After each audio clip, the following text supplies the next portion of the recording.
Hello, this is Ron Paul with your weekly update for January 28th. U.S. action in Mali is another undeclared war. President Obama last week began his second term by promising that a decade of war is now ending.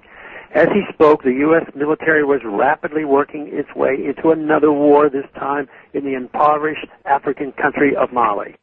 As far as we know, the U.S. is only providing transport and intelligence assistance to France, which initiated the intervention, then immediately called Washington for backup and funding. However, even if U.S. involvement is limited, and as Defense Secretary Leon Panetta said, U.S. boots on the ground are not being considered at this time, this clearly is developing into another war. As usual, the mission is creepy. Within the first week of French military action in Mali, the promise that it would be a quick operation to put down an Islamic rebel advance toward the capital was broken.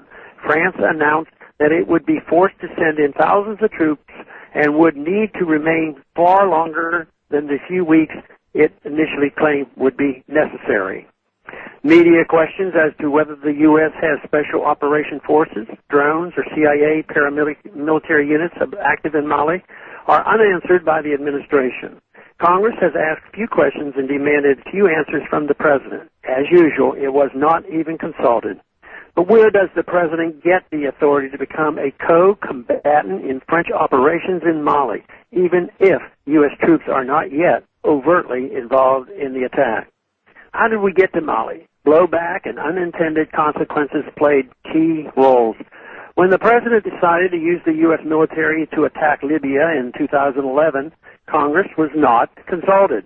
The president claimed that UN and NATO authority for the use of U.S. military forces were sufficient and even superior to any kind of congressional declaration. Congress once again relinquished its authority, but also its oversight power by remaining silent. That meant the difficult questions such as why is the action necessary, what would it entail, and what kind of unintended consequences might we see if the operation does not go exactly as planned, were neither asked nor answered. When Gaddafi was overthrown in Libya, many fighters from Mali who had lived in Libya had been trained by Gaddafi's military returned to their home country with sophisticated weapons and a new determination to continue their fight for independence for northern Mali. Thus, the French-initiated action against Libya in 2011 led to new violence and instability in Mali that France decided it must also address. Shortly after the French attack of Mali, rebels in Algeria attacked a BP gas facility in retaliation for their government's decision to allow foreign military to fly over Algerian territory en route to Mali.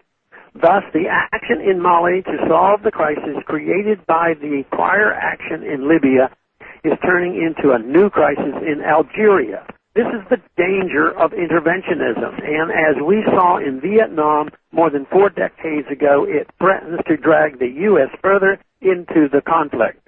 And Congress is AWOL.